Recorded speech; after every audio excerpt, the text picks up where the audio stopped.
ಸಂತನೆಂದರೆ ಯಾರು ದಿವ್ಯತೆಯ ಅರಿತವನು, ಸರಳತೆಯ ಸೂತ್ರದಲ್ಲಿ ಸುಖವ ಕಂಡವನು. ಸಂತನೆಂದರೆ ಯಾರು ದಿವ್ಯತೆಯ ಅರಿತವನು.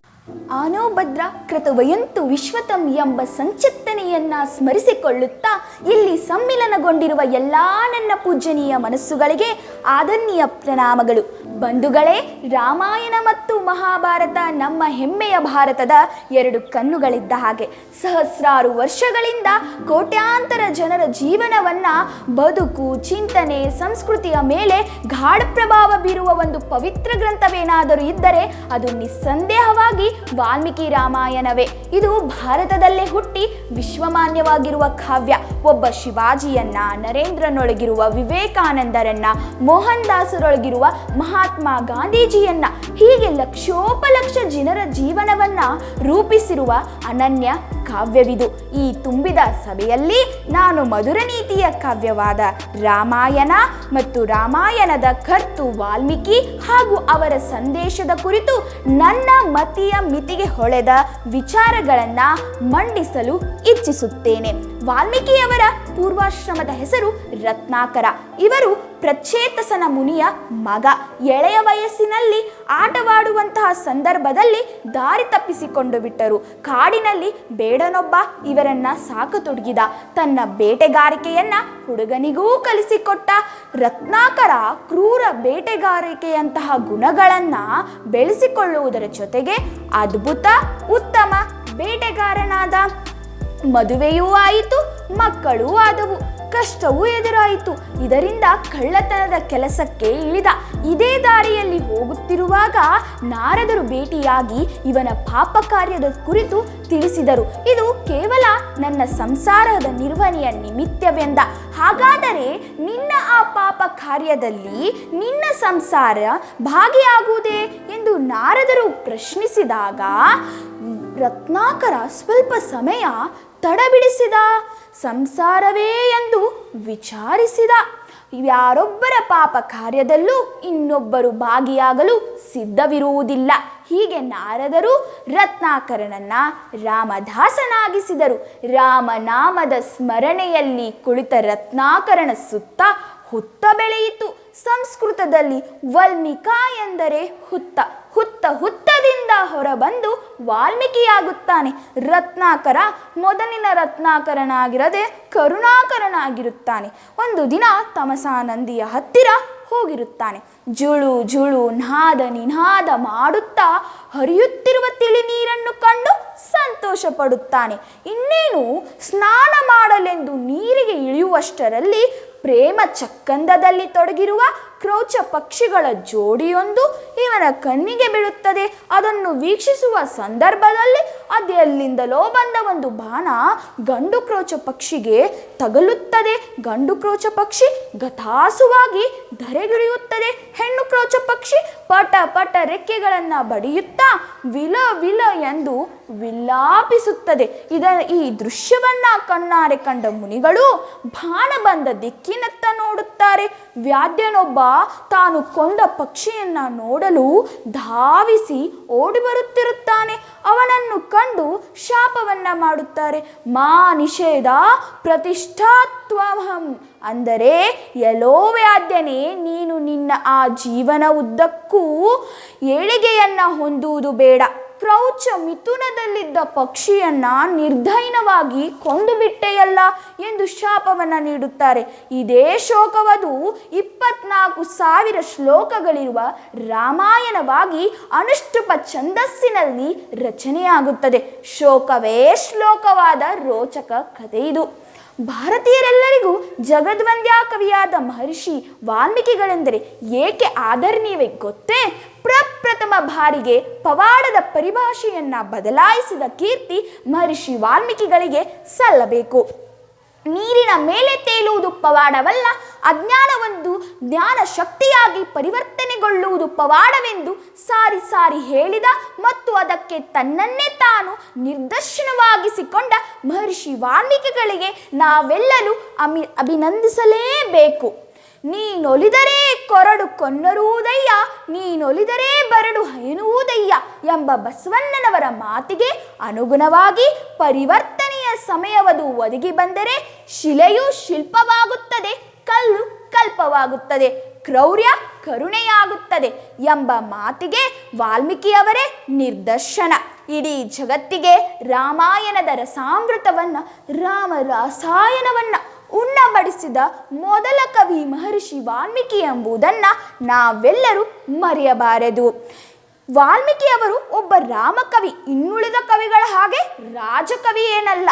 ವಾಲ್ಮೀಕಿಯ ರಾಮಾಯಣವು ಕಾವ್ಯಕೋಶ ಎಂಬ ಕೀರ್ತಿಗೆ ಪಾತ್ರವಾಗಿದೆ.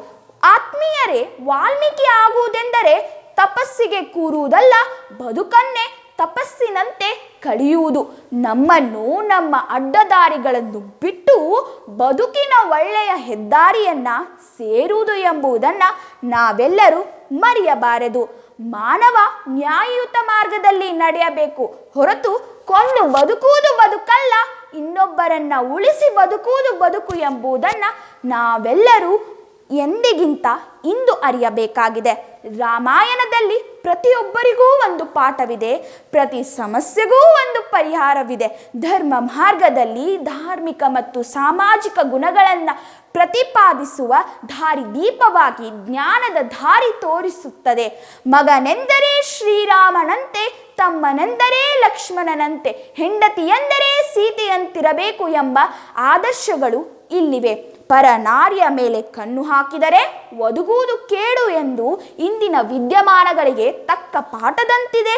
ಒಂಟಿ ಮಹಿಳೆ ತಂದೆಯ ನೆರಳಿಲ್ಲದೆ ತನ್ನ ಮಗನನ್ನ ಸಾಕಬಲ್ಲಳು ಮತ್ತು ಪುರುಷನ ಹಂಗಿಲ್ಲದೆ ಬದುಕಬಲ್ಲಳು ಎಂಬ ಮಹಿಳೆಯ ಆಂತರ್ಯವನ್ನ ಸೀತೆಯ ಮೂಲಕ ತೋರಿಸಲಾಗಿದೆ.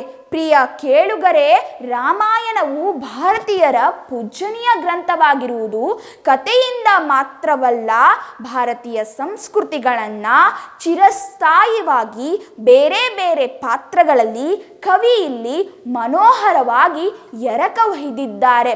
ರಾಮ, ಲಕ್ಷ್ಮಣ, ಸೀತೆ, ಭರತ, ಹನುಮಂತ, ಶಬರಿ ಹೀಗೆ ಅನನ್ಯ ಪಾತ್ರಗಳ ಮೂಲಕ ಉನ್ನತ ಆದರ್ಶಗಳನ್ನು ಸಾರಿ ಕವಿ ಮಹರ್ಷಿ ವಾಲ್ಮೀಕಿ ಭಾರತೀಯ ಸಂಸ್ಕೃತಿಗೆ ಮಹೋಪಕಾರ ಮಾಡಿದ್ದಾರೆ. ರಾಮಾಯಣವು ಭಾರತೀಯರ ಸಂಸ್ಕೃತಿಯ ರಕ್ಷಣೆಯ ಮಹಾ ಕವಚವಾಗಿದೆ. ಇಲ್ಲಿನ ಪಾತ್ರಗಳು ಸಾರುವ ಸಂದೇಶದ ಸಾರವನ್ನ ಸ್ವಲ್ಪ ಸವಿಯೋಣ ಬನ್ನಿ. ಮೊದಲನೆಯದಾಗಿ ರಾಮಾಯಣದ ಜೀವಾಳ. ಉತ್ತಮ ಪುತ್ರನಾಗಿ, ಆದರ್ಶ ಪತಿಯಾಗಿ, ನೆಚ್ಚಿನ ಸಹೋದರನಾಗಿ, ಮೆಚ್ಚಿನ ಸ್ನೇಹಿತನಾಗಿ, ಪ್ರೀತಿಯ ಪ್ರಭುವಾಗಿ, ಸಕಲ ಸದ್ಗುಣಗಳ ಗನಿಯಾಗಿ ಕಂಗೊಳಿಸುತ್ತಾನೆ ರಾಮ. ಯುವರಾಜ ಪಟ್ಟಾಭಿಷೇಕಕ್ಕೆಂದು ಸಂಭ್ರಮದಿಂದ ಸಡಗರದಿಂದ ಸಿದ್ಧನಾಗುತ್ತಿರುವಾಗ ವನವಾಸಕ್ಕೆ ಹೋಗಬೇಕೆಂದು ಗೊತ್ತಾದಾಗಲೂ ಕೂಡ ಸಂತೋಷದಿಂದ ಹೊರಡುತ್ತಾನೆ. ಯಾವ ನ್ಯಾಯಾಲಯಕ್ಕೂ ಹೋಗೋದಿಲ್ಲ, ದಾವೆ ಹಾಕಲಿಲ್ಲ, ಕೈಕೆಯ ಮೇಲೆ ಕೈ ಮಾಡಲಿಲ್ಲ, ತಂದೆಯನ್ನ ನಿಂದಿಸಲಿಲ್ಲ. ಕುಟುಂಬದ ಹಿತಕ್ಕಾಗಿ ತಂದೆಯ ವಾಗ್ದಾನ ನೆರವೇರಿಸಲು 14 ವರ್ಷಗಳ ಕಾಲ ವನವಾಸಕ್ಕೆ ಹೊರಟ. ಇಂತಹ ಮರ್ಯಾದ ಪುರುಷೋತ್ತಮನ ಕತೆ ಕೇಳಿದಾಗ ಕಾಸಗಲ್ಲು ಭೂಮಿಗಾಗಿ, ಕಿಲುಬು ಕಾಸಿಗಾಗಿ ಬಡದಾಡಿ ಹೋರಾಡಿ ಕುಟುಂಬದ ಘನತೆಯನ್ನ ಬೀದಿ ಪಾಲು ಮಾಡುವ ಇಂದಿನ ಜನತೆಗೆ ಒಂದು ಪಾಠವಿದೆ ಎಂದು ಅನಿಸುವುದಿಲ್ಲವೇ ಸ್ನೇಹಿತರೆ? ಗಂಡನು ವನವಾಸಕ್ಕೆ ಹೊರಟರೆ ಸೀತೆ ಅವನನ್ನ ನೆರಳಿನಂತೆ ಹಿಂಬಾಲಿಸುತ್ತಾಳೆ. ಹಿಂಬಾಲಿಸಿ ಏನೆನ್ನುತ್ತಾಳೆ ಗೊತ್ತೇ? ಯತ್ರ ರಾಮ ತತ್ರ ಅಯೋಧ್ಯೆ. ನೀನಿರುವ ಕಾಡೇ ನನಗೆ ಅಯೋಧ್ಯೆ, ನೀನಿಲ್ಲದ ಈ ಅಯೋಧ್ಯೆ ನನಗೆ ಕಾಡಿನ ಸಮಾನ.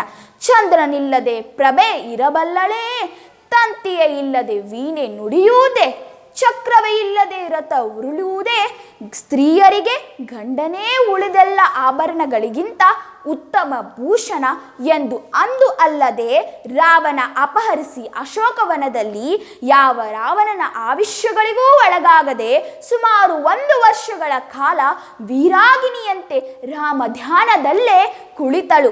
ರಾಮನಿಂದ ಪರಿತ್ಯಾಗದ ಸಂದರ್ಭದಲ್ಲೂ ಕೂಡ ಸೀತೆ, ಪ್ರಭು, ಅಪಕೀರ್ತಿಗೆಂದೇ ನೀವು ನನ್ನನ್ನು ಬಿಟ್ಟಿರುವಿರಿ, ನಿಮಗೆ ಬಂದಿರುವ ಕೆಟ್ಟ ಹೆಸರನ್ನ ಪರಿಹರಿಸುವುದು ನನ್ನ ಕರ್ತವ್ಯ ಕರ್ತವ್ಯವೂ ಆಗಿದೆ ಎಂದು ಆ ಕರುಣಾಳ ರಾಘವನಲ್ಲಿ ತಪ್ಪಿಲ್ಲ ಎನ್ನುವ ಸೀತೆಗೆ ಮೇಲಿಂದ ಮೇಲೆ ಕಷ್ಟ ಒದಗಿದರೂ ಕೂಡ ಸಹನೆ ಚಾರಿತ್ರ್ಯಗಳಿಂದ ಎಲ್ಲವನ್ನೂ ಗೆಲ್ಲಬಹುದು ಎಂದು ಅಮೂಲ್ಯ ಸಂದೇಶವನ್ನು ಸಾರುತ್ತಾಳೆ.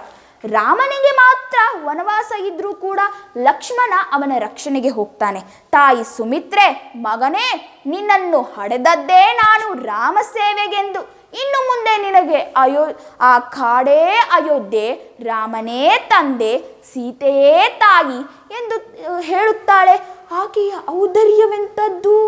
ಲಕ್ಷ್ಮಣ ತಾಯಿಯ ಮಾತನ್ನ ಚಾಚೂ ತಪ್ಪದೆ ಅನುಸರಿಸಿ ಅಣ್ಣ ಅತ್ತಿಗೆಯ ರಕ್ಷಣೆಯನ್ನ ಸಂತೃಪ್ತಿ ಸಂತೋಷದಿಂದ ಮಾಡುತ್ತಾನೆ.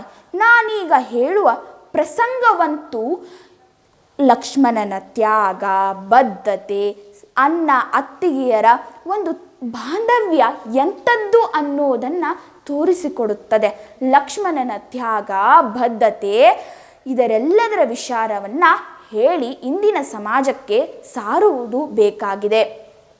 ಸೀತೆಯನ್ನು ಲಕ್ಷ್ಮಣ ಅಪಹರಿಸಿದಂತಹ ಸಂದರ್ಭದಲ್ಲಿ ತನ್ನನ್ನು ಗುರುತಿಸಲೆಂದು ಎಲ್ಲ ಆಭರಣಗಳನ್ನು ಚೆಲ್ಲುತ್ತಾ ಹೋಗುತ್ತಾಳೆ. ಇವುಗಳನ್ನೆಲ್ಲ ರಸತುವಾನರು ಆರಿಸಿ ರಾಮನ ಮುಂದೆ ಒಪ್ಪಿಸುತ್ತಾರೆ. ರಾಮ ಎಲ್ಲ ಆಭರಣಗಳನ್ನು ಲಕ್ಷ್ಮಣನ ಮುಂದೆ ಸರಿಸಿ, ಇದರಲ್ಲಿ ನಿನ್ನ ಅತ್ತಿಗೆಯ ಆಭರಣ ಯಾವುದು ಎಂದು ಗುರುತಿಸು ಎಂದಾಗ ಲಕ್ಷ್ಮಣ ಕೇವಲ ಒಂದು ಕಾಲುಂಗುರವನ್ನು ಮಾತ್ರ ಗುರುತಿಸುತ್ತಾನೆ. ಯಾಕೆ ಅಂತ ಕೇಳಿದಾಗ, ನನ್ನ ತಾಯಿಯ ಸ್ವರೂಪವಾದ ಆಕೆಯ ಪಾದಗಳಿಗೆ ಪ್ರತಿದಿನವೂ ನಾನು ನಮಸ್ಕರಿಸುತ್ತಿದ್ದೆ, ಆದ್ದರಿಂದ ಈ ಕಾಲುಂಗುರ ಮಾತ್ರ ಗೊತ್ತು, ಉಳಿದ ಆಭರಣಗಳು ನನಗೆ ಗೊತ್ತಿಲ್ಲ ಎಂದ. ಶಭಾಷ್ ಲಕ್ಷ್ಮಣ, ನಿನ್ನ ಈ ಉನ್ನತ ಆದರ್ಶಗಳಿಗೆ 108 ನಮನ. ಇನ್ನು ರಾಮನ ಪಾದುಕೆಗಳನ್ನು ಸಿಂಹಾಸನದ ಮೇಲೆ ಇರಿಸಿ ರಾಮನಂತೆ ನಾರುಮಡಿಯನ್ನು ಉಟ್ಟು ಸಕಲ ಸದ್ಭೋಗಗಳನ್ನು ತ್ಯಜಿಸಿ ವನವಾಸಿಯಂತೆ ರಾಜ್ಯಭಾರ ಮಾಡಿದ ಭರತ ಅಮಂಗಳಕರ ಕೆಲಸಗೈದರೆ ವಿನಾಶ ಖಂಡಿತ ಎಂಬ ನಿಷ್ಠೂರ ಮಾತುಗಳನ್ನು ಹೇಳಿ ವೀರಮರಣ ಅಪ್ಪಿದ ಜಟಾಯು ತನ್ನಿಡೀ ಜೀವನವನ್ನೇ ಗುರುಸೇವೆಗೆ ಮೀಸಲಿಟ್ಟು ಇಳಿಯ ವಯಸ್ಸಿನಲ್ಲೇ ರಾಮದರ್ಶನದಿಂದ ಪುನೀತಳಾಗಿ ಅಗ್ನಿ ಪ್ರವೇಶ ಮಾಡಿದ ಶಬರಿ, ತಪಸ್ವಿನಿ ಶಬರಿ. ಇನ್ನು ಸ್ವಾಮಿ ನಿಷ್ಠೆಗೆ ಹೆಸರಾದ ಹನುಮಂತ. ಬಂಧುಗಳೇ, ಹೀಗೆ ರಾಮಾಯಣವು ಇತಿಹಾಸಕ್ಕೆ ಇತಿಹಾಸ, ಆಧ್ಯಾತ್ಮಕ್ಕೆ ಆಧ್ಯಾತ್ಮ, ಪುರಾಣಕ್ಕೆ ಪುರಾಣ, ಕಾವ್ಯಕ್ಕೆ ಕಾವ್ಯವಾಗಿ ಸಮಸ್ತ ಭಾರತೀಯರ ನರ ನಾಡಿಗಳಲ್ಲೂ ಭಾರತೀಯ ಸಂಸ್ಕೃತಿಯ ಮೌಲ್ಯವನ್ನು ತುಂಬುವ ದಿವ್ಯ ಔಷಧಿಯಾಗಿದೆ. ಅಣ್ಣನಾಗುವುದು ಸುಲಭ, ಬಸವಣ್ಣನಾಗುವುದು ಕಷ್ಟ. ಅಕ್ಕನಾಗುವುದು ಸುಲಭ, ಅಕ್ಕ ಮಹಾದೇವಿಯಾಗುವುದು ಕಷ್ಟ. ಕಿರಕರಿಯಾಗುವುದು ಸುಲಭ, ಶಂಕರನಾಗುವುದು ಕಷ್ಟ. ಸಂತೆಯಾಗುವುದು ಸುಲಭ, ಸಂತನಾಗುವುದು ಕಷ್ಟ. ಸ್ವಾಮಿಯಾಗುವುದು ಸುಲಭ, ಸಿದ್ದೇಶ್ವರ ಮತ್ತು ಶಿವಕುಮಾರ ಸ್ವಾಮಿಯಾಗುವುದು ಕಷ್ಟ. ಒಂದು ಪುಟ್ಟ ಗ್ರಂಥವಾಗುವುದು ಸುಲಭ, ಆದರೆ ರಾಮಾಯಣ ಮಹಾಭಾರತದಂತಹ ಗ್ರಂಥವಾಗುವುದು ಕಷ್ಟ. ಅಧರ್ಮದ ಮುಂದೆ ಧರ್ಮ, ಅಸತ್ಯದ ಮುಂದೆ ಸತ್ಯ ಗೆಲ್ಲುತ್ತದೆ ಅನ್ನುತ್ತದೆ ರಾಮಾಯಣ. ಸಹಸ್ರಾರು ವರ್ಷಗಳಿಂದ ಕವಿಯೊಬ್ಬ ಸಾರಿ ಹೇಳಿದಂತೆ ಕವಿತೆ ಎಂಬ ಕಲ್ಪವೃಕ್ಷದ ಮೇಲೆ ಕುಳಿತು ಮನೋಹರವಾಗಿ ಕೊಜನಗೈಯುತ್ತಿರುವ ಕೋಗಿಲೆ ವಾಲ್ಮೀಕಿ. ಇದರ ಮಧುರ ನಾದ ನಿರಂತರವಾಗಿರಲಿ. ನಮ್ಮ ಸಮಸ್ತ ಕೋಟ್ಯಾಂತರ ಭಾರತೀಯರು ಇದರ ಮಹತ್ವವನ್ನು ತಿಳಿದು ಅಳವಡಿಸಿಕೊಳ್ಳಲಿ. ನಮ್ಮ ಭಾರತೀಯರ ಸಂಸ್ಕೃತಿ ಗಂಧ ಗಾಳಿಯಲ್ಲಿ ಸೇರಿ ಇಡೀ ವಿಶ್ವಕ್ಕೆ ಪಸರಿಸಲಿ. ರಸ ಋಷಿ ಕವಿಯಾದ ಕುವೆಂಪು ಅವರು ಹೇಳಿದಂತೆ ಮನುಜಮತಕ್ಕೆ ಗೆಲುವಾಗಲಿ ಎಂದು ಆಶಯಿಸುತ್ತಾ ತನ್ಮಯತೆಯಿಂದ ಆಲಿಸಿದ ತಮ್ಮೆಲ್ಲರಿಗೂ ಧನ್ಯವಾದಗಳು. ವಂದೇ ವಾಲ್ಮೀಕಿ ಕೋಕಿಲಂ, ವಂದೇ ವಾಲ್ಮೀಕಿ ಕೋಕಿಲಂ. ನನ್ನ ಹೆಸರು ಸಂಧ್ಯಾ ನೇಮಿನಾಥ್ ಪಾಟೀಲ್.